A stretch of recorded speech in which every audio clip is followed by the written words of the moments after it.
임하실 때 나 일어나 맞이하리. 그 구원의 은총을 노래하리. 저 천군과 천사 함께 메마른 땅을 종일 걸어가도 나 피곤치 아니하며 저 위험한 곳 내가 이를 때면 큰 바위에 숨기시고 주 손으로 덮으시네. 아멘.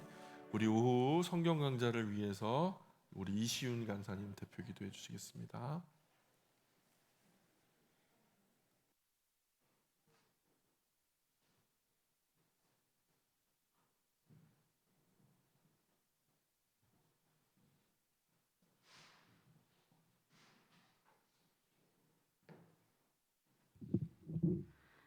하나님, 다 같이 모여 성경을 배울 수 있는 시간을 만들어 주심이 감사합니다. 하나님, 한 주간 살아감에 따라 말씀에 말씀, 말씀에 따라 살아가지 못하고 알게 모르게 죄를 짓고 살아갔습니다. 용서해 주세요.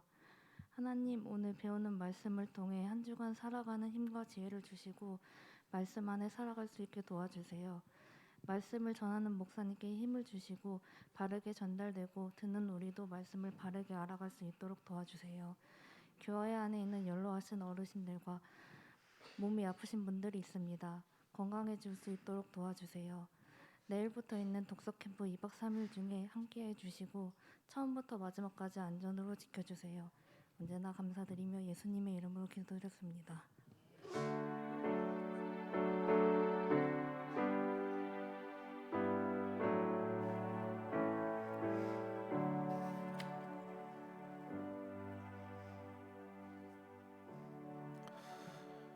우리 오늘 하나님의 말씀 함께 공부할 부분은 우리가 에스라 4장 이야기 중에 우리 학계 이야기 나누었고요. 그리고 스가랴 이야기 지난 시간 8가지 완상 그거 다 이제 정리됐고요.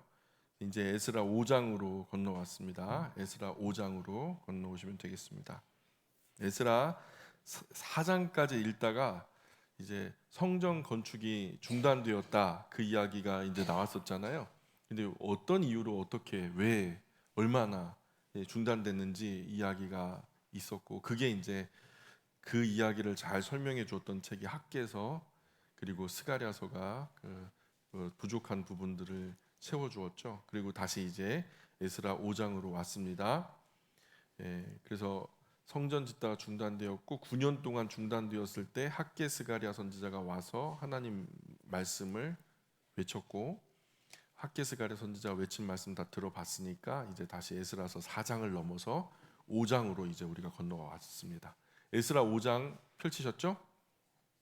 에스라서 5장 1절 같이 읽어볼까요? 1절 시작.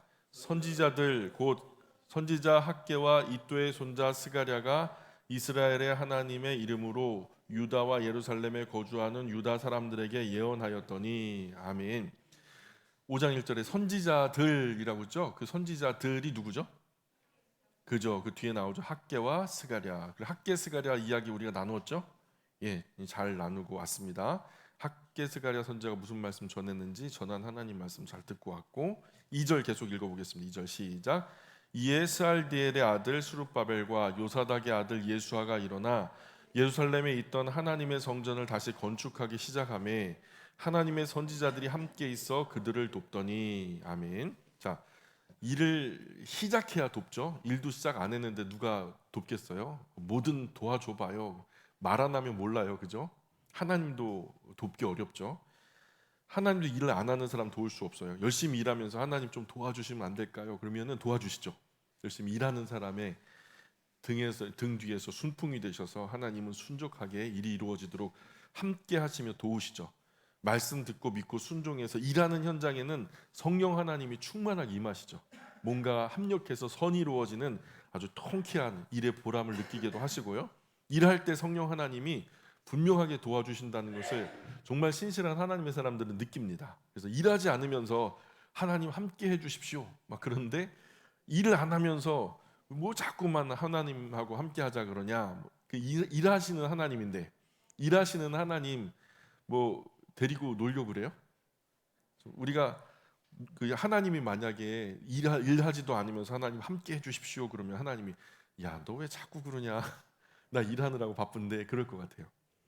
그래서 하나님 데리고 놀려고 하지 말고 하나님은 일하시는 하나님이죠. 예수님께서 뭐라 말씀하셨냐면 내 아버지께서 일하시니 나도 일한다 그러셨거든요. 그래서 일은 하지 않으면서 계속 하나님 함께 해주십시오, 도와주십시오. 전부 다 불발 기도되죠. 예. 어느 장로님이 그냥 열심히 기도했대요. 하나님, 우리 교회가 진짜 많이 어렵습니다. 로또 복권 당첨되게 해달라고 3년 동안 기도했대요. 그런데 하나님이 응답해 주셨대요. 3년 만에. 예, 로또나 사면서 좀 기도해라.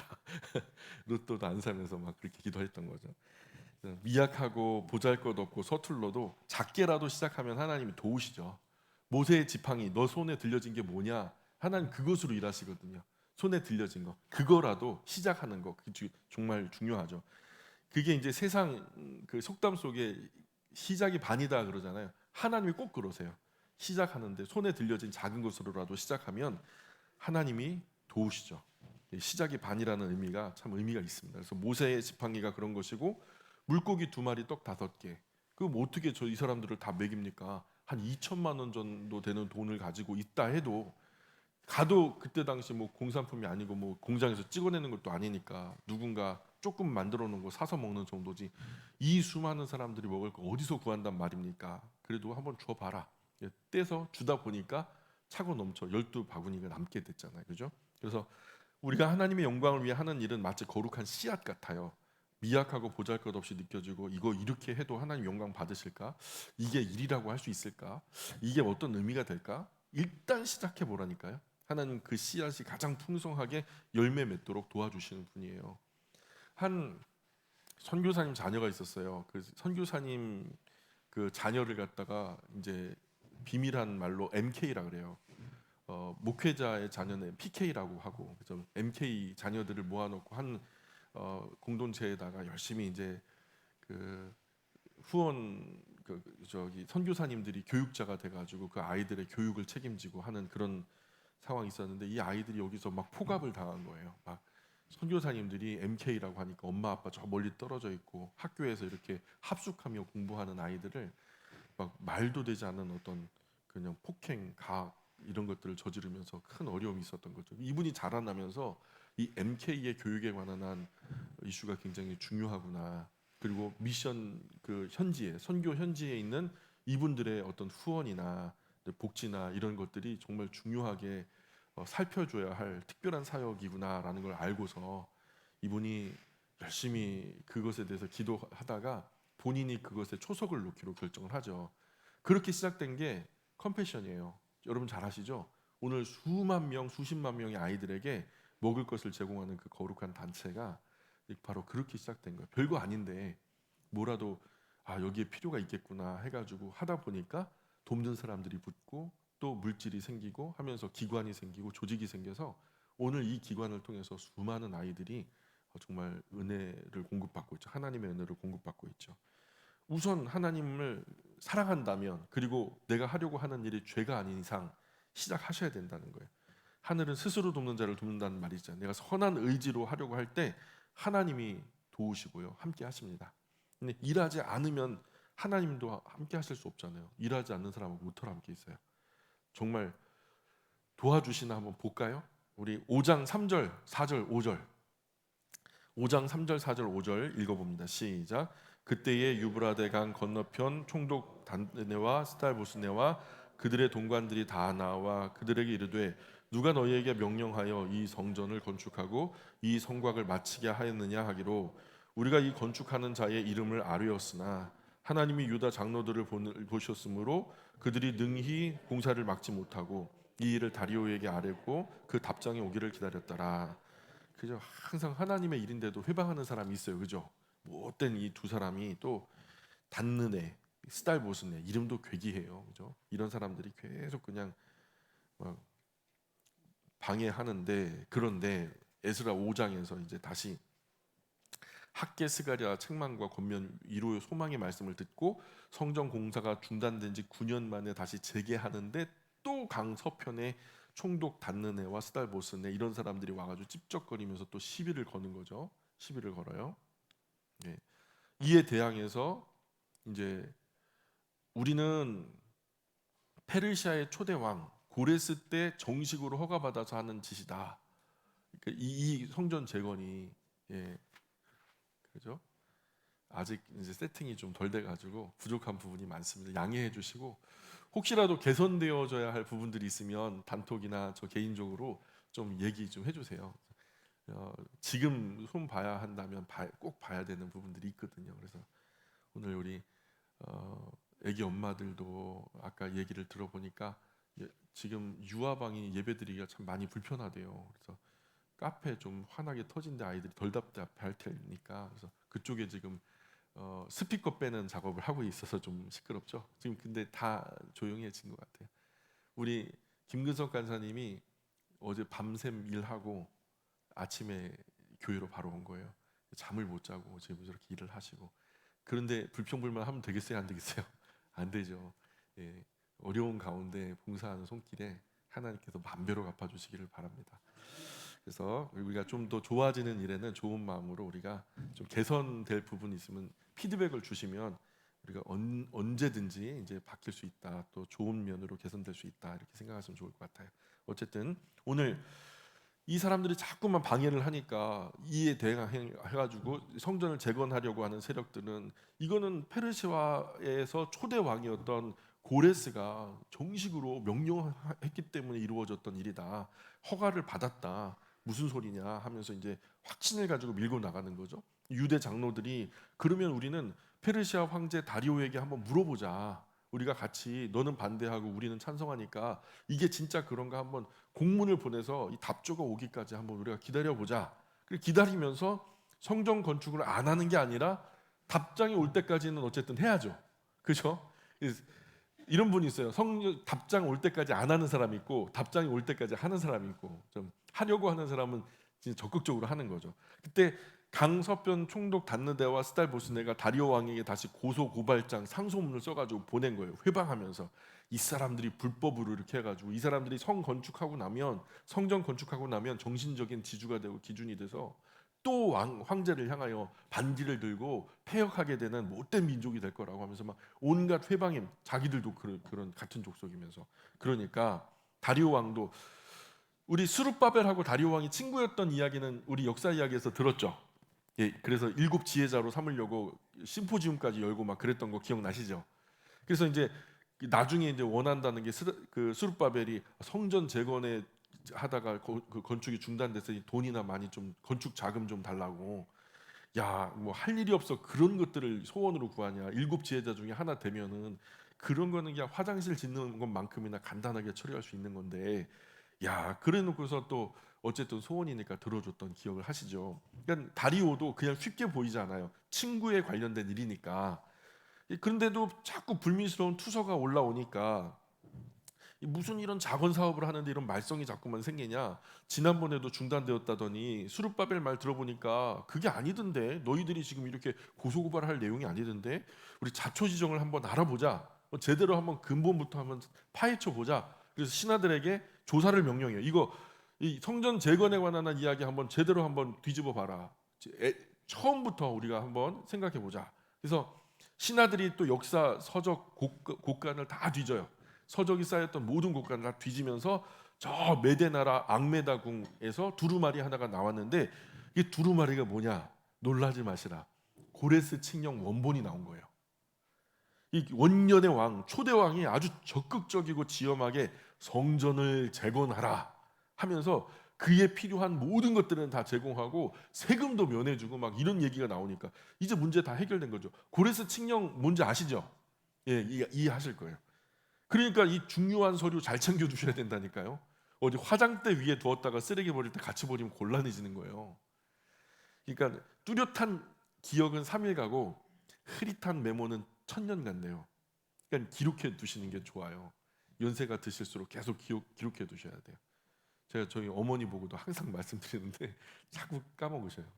어쨌든 중요한 문서는 A, B, C로 나눠가지고 잘 정리해 두셔야 돼요. 어쨌든 6장으로 건너가 보시죠. 6장, 에스라 6장. 이제 이해하는 것이 연결된 거잖아요. 그 앞에 지금 5장에서 뭐가 발견됐어요? 고레스 칙령 원본이 발견됐단 말이에요. 그래서 6장 1절 2절 같이 읽어봅니다. 시작. 이에 다리오 왕이 조소를 내려 문서 창고 곧 바벨론의 보물을 쌓아둔 보물 전각에서 조사하게 하여 앙메다 궁성에서 한 두루마리를 찾았으니 거기에 기록하였으되. 자, 앙메다 궁성은 그냥 음력으로 잘못된 것이고 일반적으로 엑바타나라고 불려요. 그래서 엑바타나 현재 이란의 하마단이라는 지역인데 그때는 이제 엑바탄으로 불렸던 거죠. 지명이 세월이 지나면서 바뀌게 된 예예요. 어쨌든 이런 것은 뭐 학문의 도움을 받아서 이 메데도 앙메다, 뭐 엑바탄의 현재 이름으로 하마단 이런 것들은 이제 연구하신 분들이 있으니까 그분들의 연구 자료를 가지고 오면 되는 거예요. 그래서 3절 4절 계속 읽어볼게요. 3절 4절 시작. 고레스 왕 먼년에 조사를 내려 이르기를 예루살렘에 있는 하나님의 성전에 대하여 이르노니 이 성전 곧 제사 드리는 초소를 건축하되 지대를 쌓고 견고히 쌓고 그 성전의 높이는 60규빗으로 너비도 60규빗으로 하고 큰 돌 3켜에 새 나무 1켜를 놓으라.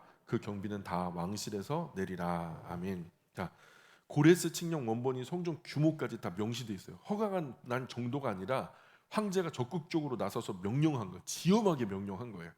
이것을 확인하고 다리오 왕이 지금까지 도대체 어떤 놈이 이것을 회방했냐고, 어떤 놈이 중간에서 그냥 거짓말 퍼뜨려가지고 회방하고 방해하고 그랬던 거냐고. 다시 한번 그렇게 방해하고 회방하는 사람 뭐 고소고발장 들어오기만 해봐라. 그 몸을 쪼개가지고 그 집을 걸음토로 삼을 것이다. 공중 화장실로 만들어 버릴 것이다. 뭐 그렇게 막 명령을 한 거죠. 이에 이제 성전의 재건이 일사천리로 막 진행돼요. 완공되기까지 그냥 뭐 페르시아의 그 국고를 갖다 마음대로 써라 막 이렇게 나온 거니까. 그러니까 안 하려고 하면은 누가 도와요? 마귀가 돕고, 그죠? 하려고 하면 누가 도와요? 하나님이 돕고.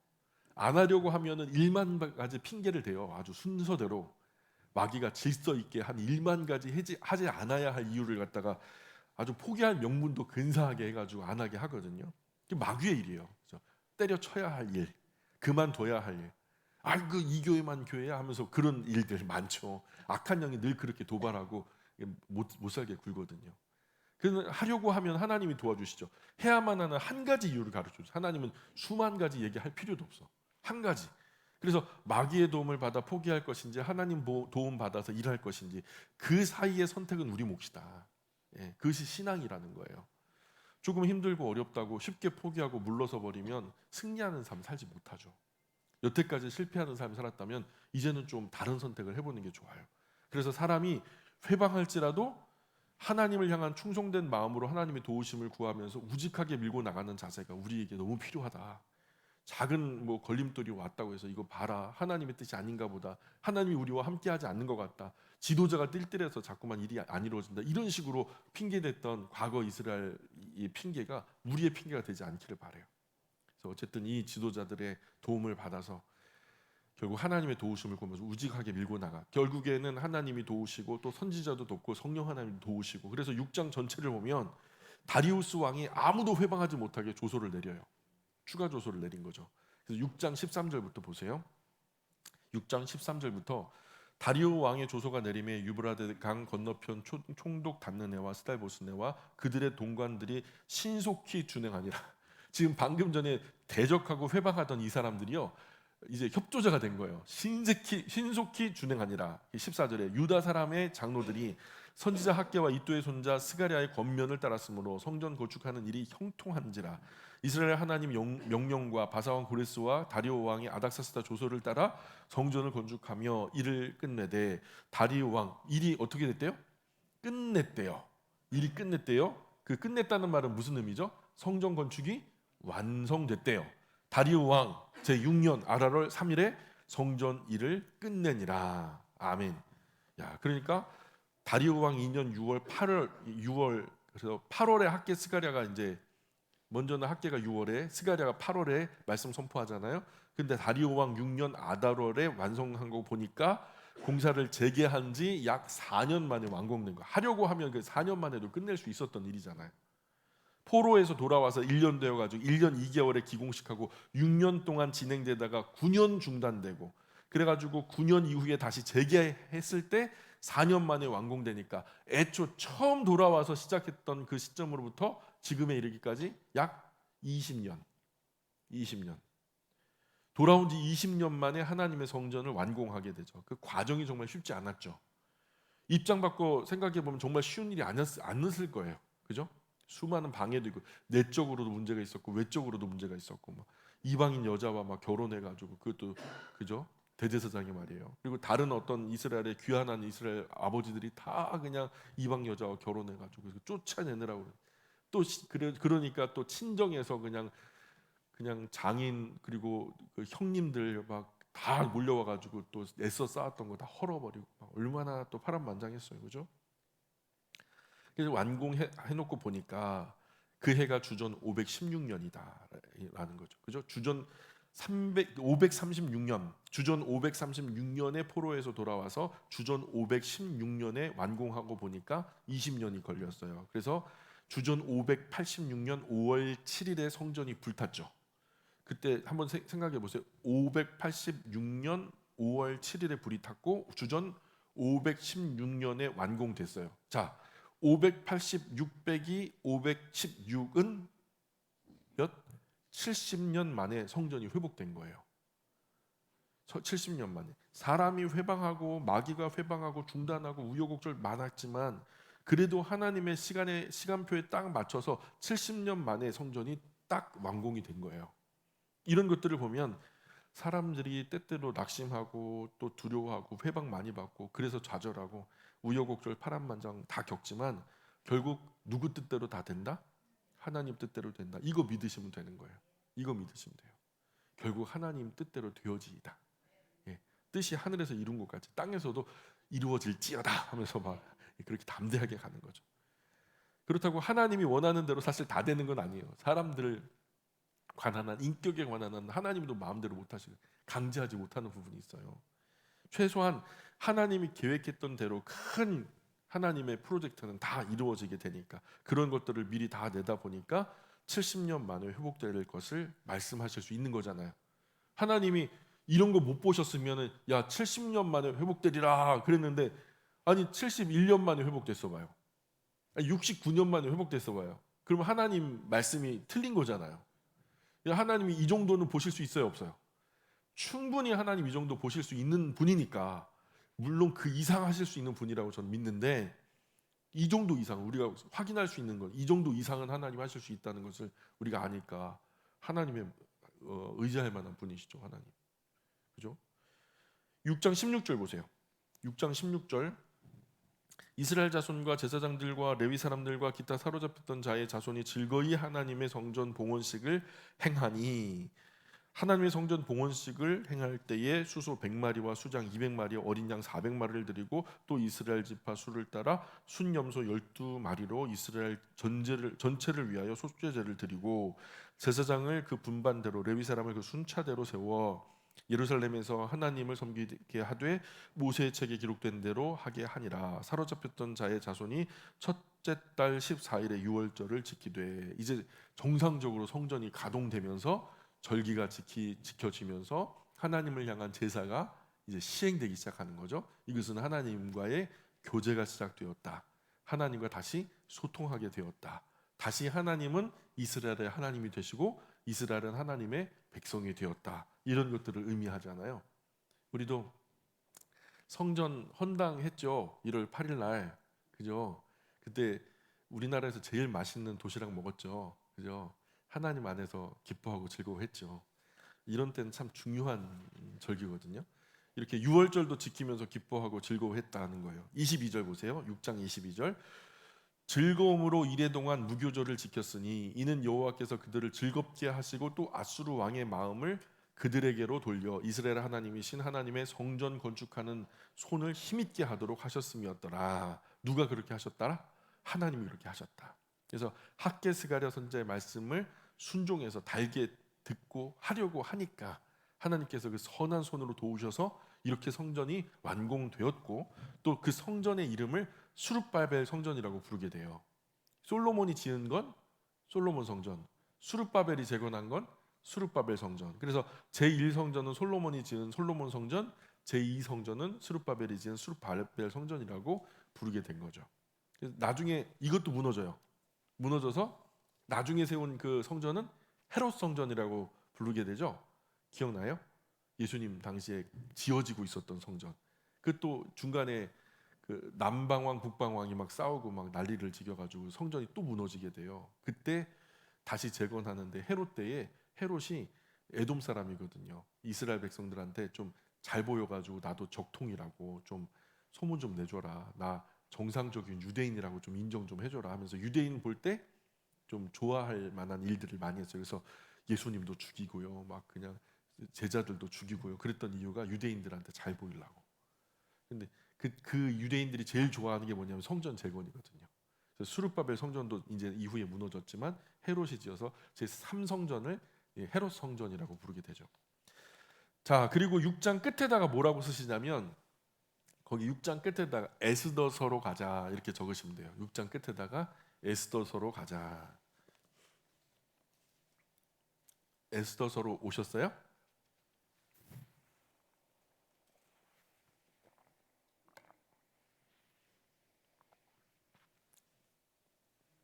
자, 4장 1장 1절로 4절. 에스더 1장 1절로 4절까지 말씀 우리 함께 합독해 보겠습니다.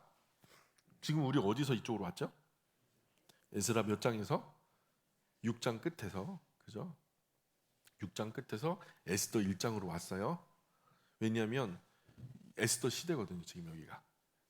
그래서 1장 1절로 4절까지 한번 같이 합독해 보겠습니다. 시작. 이 일은 아하수에로 왕 때 있었던 일이니 아하수에로는 인도로부터 구스까지 127 지방을 다스리는 왕이라. 당시 아하수에로 왕이 수산궁에서 즉위하고 왕위에 있은 지 제3년에 그의 모든 지방관과 신하들을 위하여 잔치를 베푸니 바사와 메대의 장수와 각 지방의 귀족과 지방관들이 다 왕 앞에 있는지라. 왕이 여러 날 곧 180일 동안에 그의 영화로운 나라의 부함과 위엄의 혁혁함을 나타내니라. 아멘. 여기에 나오는 이 일은 아하수에로 왕 때의 일이죠. 아하수에로 왕은 누굴까요? 누군지 알기 위해서 역사 이야기로 잠깐 돌아가야 돼요. 아하수에로 이야기 한번 해보도록 하죠. 성경은 이제 좀 내려놓으시고요. 이제 그 역사, 이 아하수에로를 우리가 공부하려면은 그 얘기를 해봐야 돼요. 지난번 우리가 학개스가랴 공부할 때 다리우스 히스타페스 1세 누구의 친구죠? 수룹바벨 친구, 그죠? 이제 공부했었고 다리우스 황제는 그 전왕 고레스 왕의 아들이 캄비세스, 그죠? 그리고 그 다음에 휴도 스메르디스 사건이 있었죠. 가짜 스메르디스가 잠깐 통치할 뻔했던. 그래가지고 7지혜자 그걸 분별해내가지고 7지혜자 중에 한 사람이었던 다리우스가 이제 황제가 되죠, 그죠? 그렇게 이제 왕이 어떻게 되었는지 하는 이야기를 이미 말씀드렸고, 이 다리우스는 인도에서부터 이디오피아까지 127개국을 행정구역을 나누어 갖고 나라들 127개 나라예요. 사실 독립된 나라들을 나누어서 통치한 거예요. 미국이 크죠? 근데 주가 몇 개 있죠? 한 51개 주 정도밖에 안 되잖아요. 근데 세계 역사상 최초의 제국다운 제국, 그 규모로 볼 때 최초의 제국은 사실은 페르시아 제국이라고 볼 수 있어요.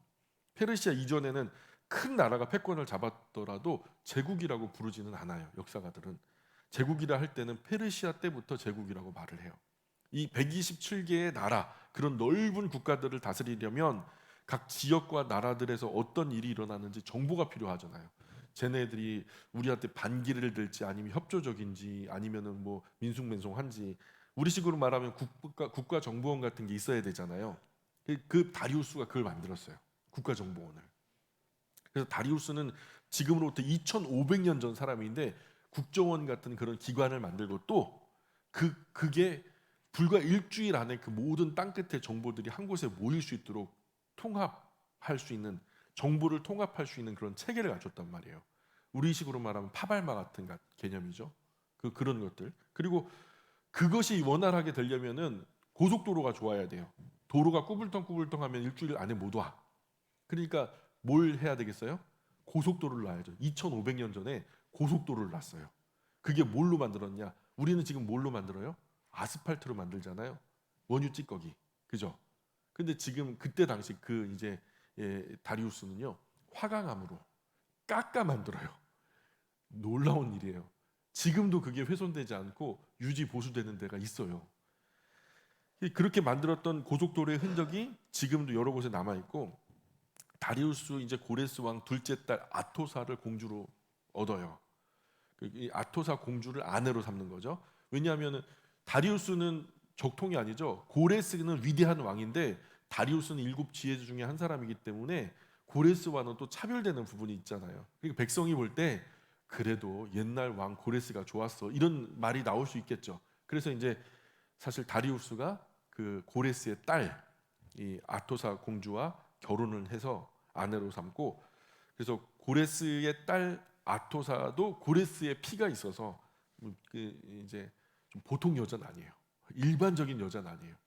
다리우스가 그 넓은 페르시아 지역 전체를 이제 다스렸는데, 한 번은 다리우스가 127개국의 그 왕들을 다스릴 정도의 왕 위의 왕이니까, 왕중 왕이니까 국사를 돌보는 일이 작은 거 하나씩만 쳐도 127개의 사안이잖아요. 얼마나 피곤하고 어렵겠어요. 그러니까 너무 막 그냥 국사에 골몰하다 보니까 몸 체력도 약해지고 또 정신도 많이 힘들어지고, 그러니까 이제 왕들이 이럴 때 체력도 보충하고 바깥 공기도 쐬기 위해서 로열 스포츠를 하죠. 사냥을 나간 거예요. 사냥을 말을 타고 막 달리면서 막 이제 풀어놓은 동물들을 갖다 이제 활로 맞추고 하는 그런 이제 사냥을 나갔는데, 워낙 그냥 오랫동안에 운동도 안 하고 워밍업도 안 된 상태에서 말 타고 막 달리다 보니까 말에서 떨어졌네. 그래가지고 발목이 아주 크게 다친 거예요. 그래가지고 페르시아에 난리가 난 거죠. 모든 의료 종사자들, 뭐 뭔가 특별한 방법이 있다는 의원들은 다 모인 거예요. 거기서 뛰어나다는 사람들이 또 모여가지고 이 다리우스를 치료하고 또 치료하려고 하는데 잘 안 나요. 좀처럼 안 나요. 그래서 너무 고통스러워하던 중에 그저 민간에 떠도는 소문에 들어보니까 그리스 아테네 출신 노예 하나가 있는데, 이 노예가요 치료를 잘한대요. 그냥 잘하는 게 아니라 겁나 잘한대요. 그래가지고 혹여나 뭐 그냥 황제를 치료하는 의원들보다 낫겠나 싶은데 뭐 지푸라기라도 잡아봐야죠. 그 오라 그래라. 그 와가지고 보니까 이거 별거 아니거든요, 자기가 볼 때. 그래서 이렇게 만지고 이렇게 고치고 하니까 금세 또 치료가 된 거예요. 그래가지고 이게 너무 고마워서 이 고질병 이제 나중에는 이게 장애가 생길까 뭐 무서워하던 차에 아주 깨끗하게 고쳐 놓으니까 다리우스가 너무 고마워서 상금을 갖다 이만큼 한 뭉텅이 그냥 집어준 거죠. 이 노예가 상금을 받고 보니까 이제 무슨 생각이 나요? 이제 사느냐 죽느냐 그것이 문제가 아니에요. 이제 어디서 어떻게 사느냐가 중요한 거지. 이제 노예로 여기 살기보다는 고향 땅에 돌아가서 우리 가족 친지들 다 모인 가운데 거기서 먹고 살다가 죽었으면 좋겠다 생각 들지 않겠어요? 그래서 이제 고향 내려갈 생각이 하는 거죠. 금의환양이죠, 말 그대로. 엄청나게 벌어서 고향에 가가지고 그렇게 살다가 죽었으면 하는 바람으로 다리우스에게 이제 상소를 올리죠. 왕이시여, 제가 그래도 나름대로 왕에게 좀 은혜를 입었다면 제가 고향에서 여생을 보낼 수 있도록 좀 배려해 주시겠습니까? 하면서 이렇게 상소를 했는데 그게 받아줄 수 있을까요? 다른 의사들 하나도 못 고쳤는데 이 사람만 고쳤다면 이 사람 놓치면 안 되잖아요. 그러니까 안 놔줘요. 너는 이제부터는 황제의 가정 안에 주치의다. 황제 가족의 모든 건강을 네가 돌봐야 되는데 어딜 가냐? 안 놔줘요. 이 왕의 가정의 주치의로 소임을 이제 다 하게 된 거예요. 그래서 뭐 어떻게 해요? 명령인데. 그러다가 이제 이 종이요 머리를 굴려요. 잔꾀를 쓴 거죠. 다리우스의 아내 아토사 왕비 접근해가지고 왕비를 통해서 왕을 움직일 모략을 써요. 아토사 왕비 만날 때마다 계속해서 이제 여성의 허영을 부추기는 거죠. 왕비님 그 아름다운 목에 고린도 장인의 그리스 고린도 장인의 명품 목걸이 걸어드리면 얼마나 좋을까요? 고린도 그리스를 그냥 위대한 다리우스께서 하루라도 빨리 에게를 건너가셔서 그리스를 도모하셔가지고 고린도까지 정복해버리면 그 고린도의 장인이 다 황제 아래에 순복할 텐데 그 아름다운 명품 목걸이, 명품 장신구로 왕비님 이렇게 예쁘게 꾸며드리면 얼마나 좋겠습니까? 왕비님 혹시 그거 보셨어요? 아이고 못 보셨구나. 이거 보셨으면 진짜 난리 났을 텐데. 그러면 정말 아름다우실 텐데 하면서 참 안타깝네요 하면서 왕비의 호기심을 자꾸 자극을 하죠.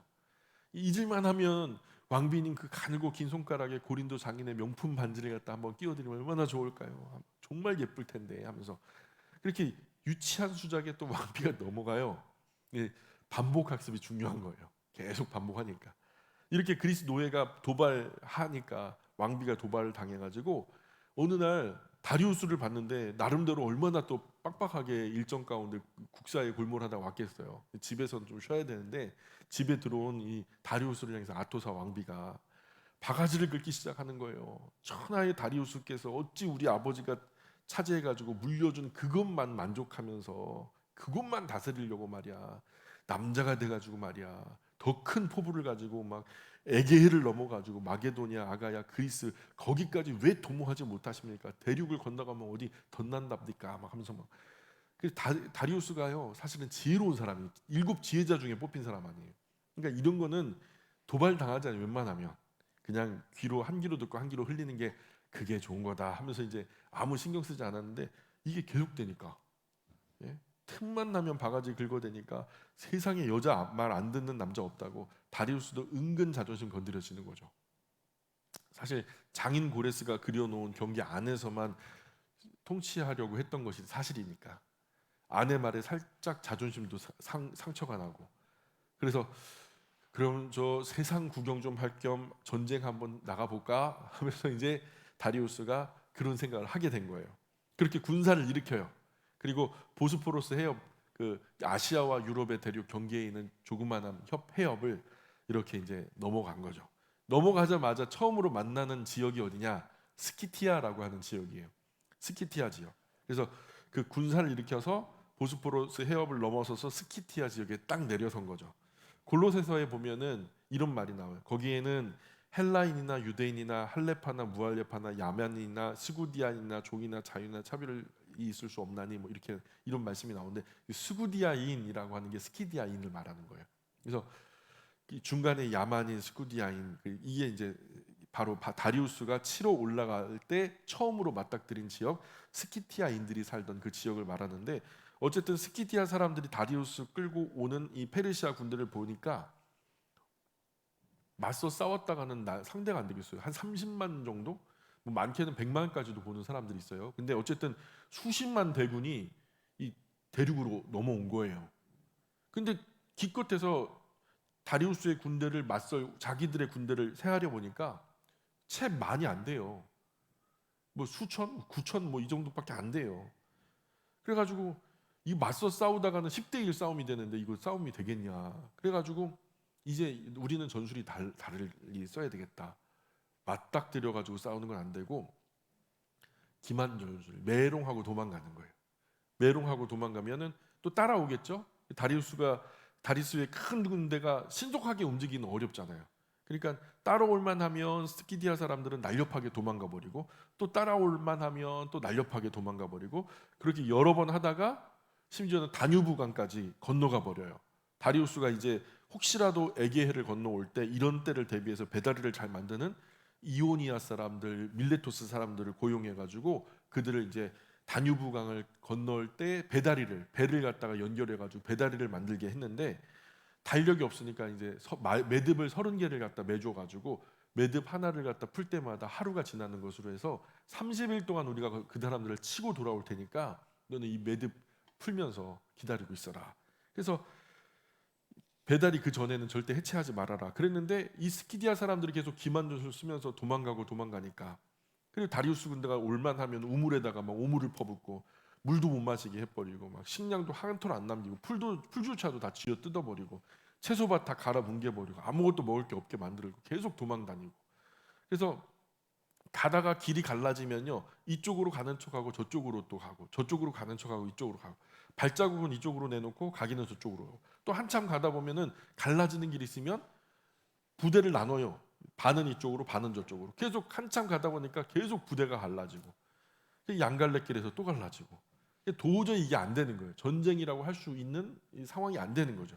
이 다리우스 군대가 야 이러다가는 마지막에 두 사람 남고 두 사람도 마저 갈라지겠다. 안 되겠다.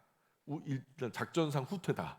해가지고 돌아오는데 보니까 이 밀레토스 이오니아 사람들이 매놨던 그 배다리가요 벌써 반쯤 풀어진 상태예요. 30일이 훌쩍 지나가 버린 거죠.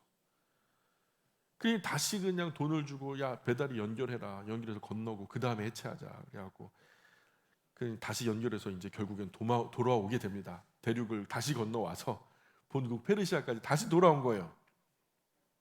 그렇게 전쟁 끝. 그 전쟁 이름이 그 유명한 스키디아 전쟁.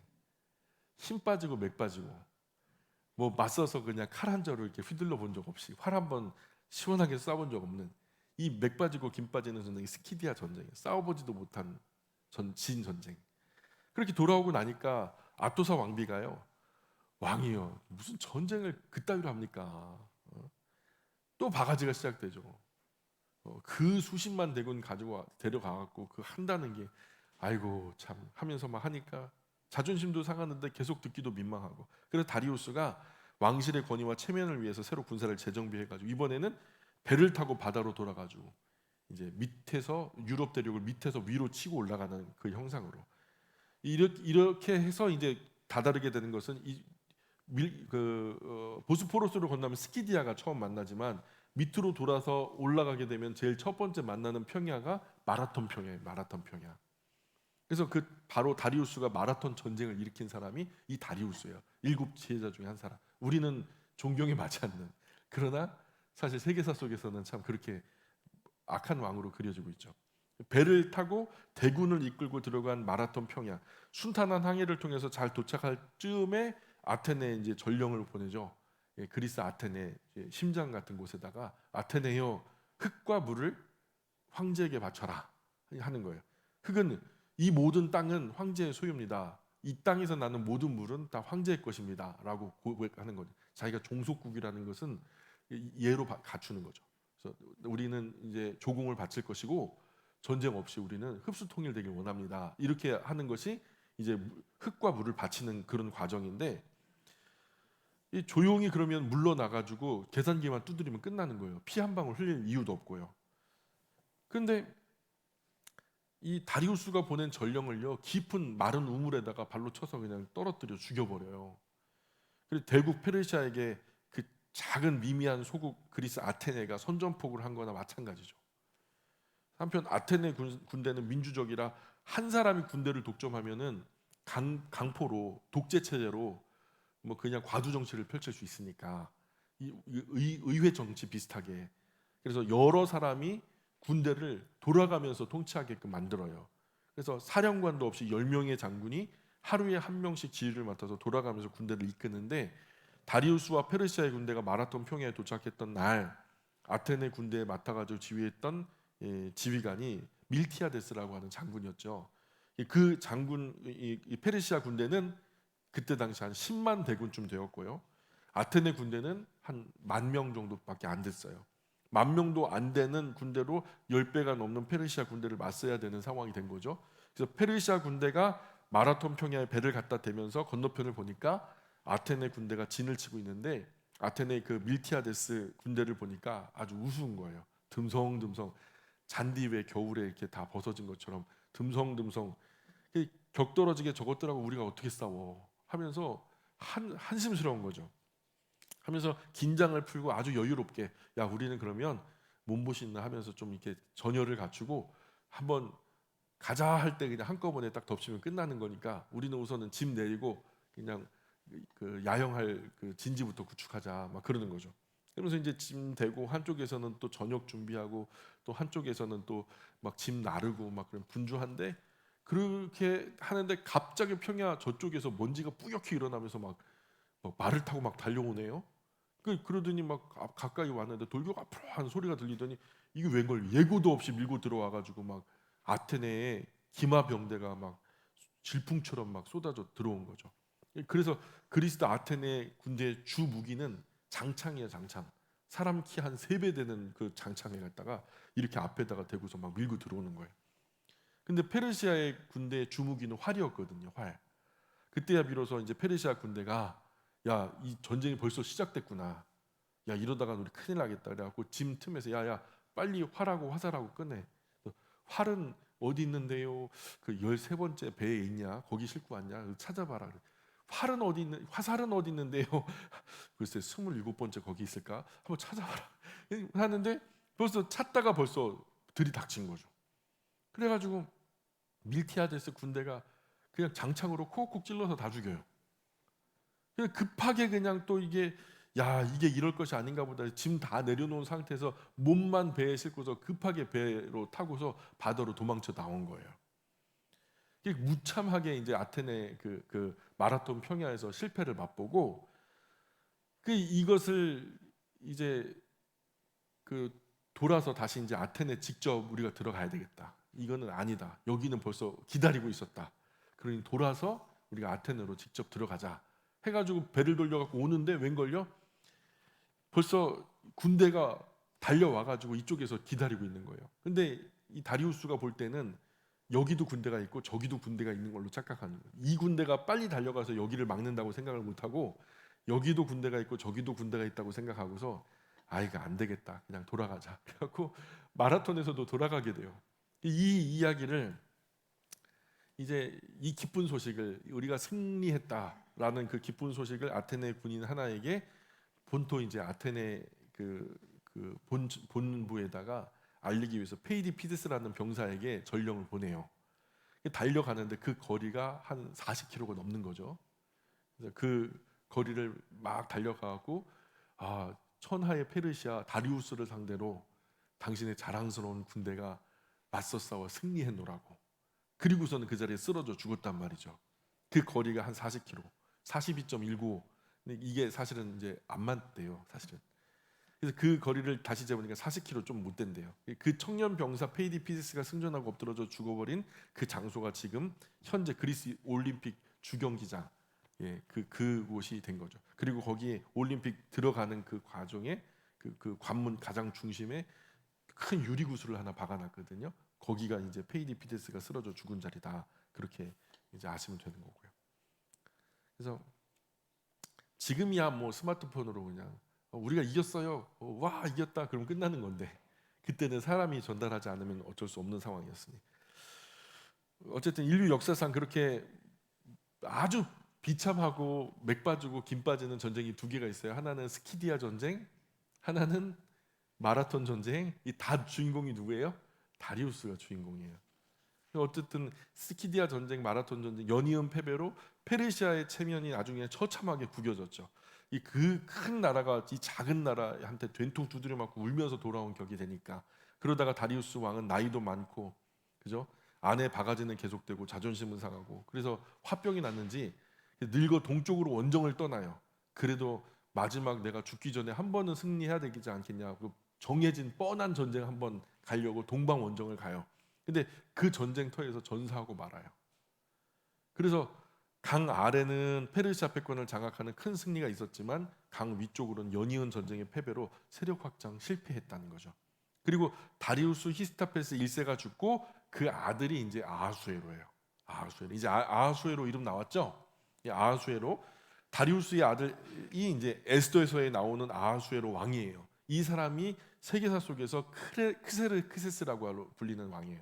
크세르크세스. 그 나온 이 크세르크세스가 나온 그 영화 300이라고 하는 영화 주인공이 바로 이 크세르크세스. 영화를 보면은 막 젊은 남자들이 막 팬티만 입고 나와서 구릿빛 피부, 고구마 같은 근육에 막 그죠? 우리 어머니들 좋아하시는 영화잖아요, 그죠? 그런 영화. 그래서 자기 아버지가 다리우스의 연이은 전쟁 패배로 왕실의 권위는 그야말로 그냥 땅바닥이에요, 땅바닥. 그런 상황에서 다시 왕실의 권위를 회복시키려고 하니까. 왜냐하면 그 과정에서 데리고 나간 엄한 남의 집 귀한 자식들 얼마나 많아요. 또 군량비 얼마나 많이 됐어요. 또 그거 전쟁 자원 또 모금하느라고 또 얼마나 또 국가적으로 손해를 받겠어요. 그러니까 전쟁할 때마다 백성들의 원성은 이만큼 커지고 그래서 이제 이걸 갖다 다 뒤집었고 종식시킬 만한 사람이 바로 나밖에 더 있겠냐. 그래서 아하수에로가 큰 맘 먹고 전쟁을 준비하는 거예요. 아버지 때 이루지 못한 그 성업을 내가 한번 해보리라. 그래서 그 전쟁을 준비하기 전에 여기 이런 일이 있었다라는 거예요. 그 1장 3절 보세요. 1장 3절. 에스더서 1장 3절. 왕 위에 있은지 제3년에 그의 모든 지방관과 신하들을 위한 잔치를 베푸니 바사와 메대의 장수와 각 지방 귀족과 지방관들이 다 왕 앞에 있는지라. 그래서 방백은 127개국, 그죠? 지방관들 127개국의 실권자들, 그야말로 그냥 왕족들이죠. 귀족들. 이 잔치는 아버지 다리우스 때 2번이나 큰 징병을 통해서 수많은 젊은이들이 죽었죠. 또 많은 세금 각 나라 거두어서 막대한 전쟁 자금 쏟아 부었음에도 불구하고 승리하지 못해서 왕실 권위가 땅에 떨어진 상황. 그런데 이런 것들을 회복하려면 또 다른 전쟁에서 분명히 성과가 있어야 되니까 그 전쟁을 치르려면 또 전쟁을 준비해야 하는데 모병을 해야 되잖아요. 귀한 남의 자식 또 데리고 와야죠. 전쟁 세금 모으려고 하니까 부담이 되겠죠. 그러니까 이런 때 127개국 왕들과 귀족들 불러 놔가지고 좀 진탕 먹이고 기분도 좋게 하고 또 군기도 나름대로 잡고 한 잔 퍼주고 뭐 선물도 주고, 이게 잘 보여야 하는 잔치예요. 이 잔치는 아하수르 입장에서는 127개 그 많은 그 지방 장관들 앞에서 최대한 잘 보여야 하는, 왕실의 혁혁한 어떤 그 품위를 보여줘야 되는, 그래서 이런 큰 일을 도모하려고 먹이고 마시고 기분 맞춰주는 큰 잔치가 열린 거죠. 그래서 4절에 보니까 왕이 여러 날 곧 180일 동안에 그의 영화로운 나라의 부함과 위엄의 혁혁함을 나타내니라. 180일 동안 잔치를 했대요. 그럼 몇 개월이에요? 무슨 잔치를 6개월 동안 해요? 6개월 동안. 그래서 국가를 넘어서 제국의 큰 잔치를 벌인 거죠. 127개국 왕들 귀족들 다 불러 모으고 다시 한번 결속을 가지고 힘을 모아서 선왕의 비참한 전쟁을 소력하기 위해 큰 전쟁을 도모하려고 하다 보니까 180일 동안 장수들 불러 모아놓고 즐겁게 해주려고 잔치를 벌였는데 5절 보세요. 이 날이 지남에, 이 날이 며칠이 지난 거죠? 180일이 지남에 왕이 또 도성 수산에 있는 귀천간의 백성을 위하여 180일 동안에 잔치를 벌이려면 얼마나 많은 사람들이 동원됐게요? 그죠? 얼마나 많은 음식과 또 술 이런 것들이 동원됐게요? 선물은 또 어떻고요? 그러니까 그동안 이제 고생했던 사람들 뒤풀이 해주는 거예요. 뒤풀이. 그래서 귀천간 백성을 위하여 왕궁 후원들에서 7일 동안 잔치를 베풀세 백색, 녹색, 청색, 휘장, 자색 가는 배줄로 대리석, 기둥, 은고리에 메고 금과 은으로 만든 걸상, 화반석, 백석, 운모석, 흑석을 깐 땅에 진설하고 하면서 그 잔치의 규모나 화려한 말로 설명하기 어려웠을 것 같아요. 그래서 지금도 그 지역 유적이 남아 있는데 가보시면 상상 이상의 화려함이에요. 그저 우리식으로 보면 동네 동 하나 정도 되는 게 다 실내 건축이에요. 그 주랑이라고 하죠. 기둥이 세워져 있고 그 위에 이제 돌로 된 그 지붕을 덮는데 그 규모가요. 이렇게 쳐다보면 한눈에 안 보여요. 이렇게 봐야 돼요. 이렇게 놀라요. 지금 그건 다 무너졌고 기둥만 남았는데 실제로 그게 있었다고 하면은 진짜 대단하게 화려했겠다 싶을 만큼. 그래서 서양의 건축은 거의 고딕이잖아요. 직선 사선밖에 없는 딱딱하고 단조로운 건물이 대부분인데 이 페르시아의 건물들은 원, 곡선 막 이런 돔 이런 것들을 활용해 가지고 조화, 균형 이루면서 거의 예술 작품처럼 만들잖아요. 그때의 건물을 잘 재현한 모습만 봐도 그 앞에 서기만 해도 감동이 되겠죠. 그래서 어쨌든 그렇게 이제 서양이 동양에 넘어와서 지금의 이제 중근동의 아름다운 건축물들을 보면서 우리가 동양을 배워야 되지 않겠냐. 예, 그래갖고 동양의 이슬람 속에 있었던 건축 문화, 서양의 고딕 문화, 그 믹스해서 만든 게 그야말로 이제 비잔틴 문화라고 하는 것들이 만들어진 거죠. 콜라보 문화, 최초의 콜라보 문화. 그래서 유럽 끝자락 터키 이스탄불 가보시면은 동양 서양 문화의 이제 그 조화가 잘 섞여져 있는 모습을 보게 되고요. 수많은 관광객이 거기 모이는 것은 문화적으로 의미가 있는 곳이기 때문에 그래요. 그래서 비잔틴 문화를 잘 만날 수 있는 곳이 거기죠. 성소피아 채플 한번 가보면 입이 딱 벌어집니다. 그죠? 그 오후에 지는 햇빛에 스테인드 글라스로 이렇게 빛이 들어오는 거 보면요, 진짜 하나님이 거기 계신 것처럼 느껴져요. 그 정도로 건물이 주는 이 압도, 위압감은 대단하거든요. 지금은 이제 모스크가 됐지만, 그래서 그런 이제 에스더서의 배경을 설명하다가 여기까지 왔죠. 우선 오늘은 우리 여기까지만 하죠. 1장 7절부터 우리 다음 주에 계속해서 나누기로 하고요. 에스더서의 배경, 아하수에로가 어떤 사람인지, 어떤 그 역사적인 과정을 통해서 지금 이 잔치가 열리고 있는지까지만 우리가 살펴본 것으로 아시면 되겠습니다. 우리 기도할게요.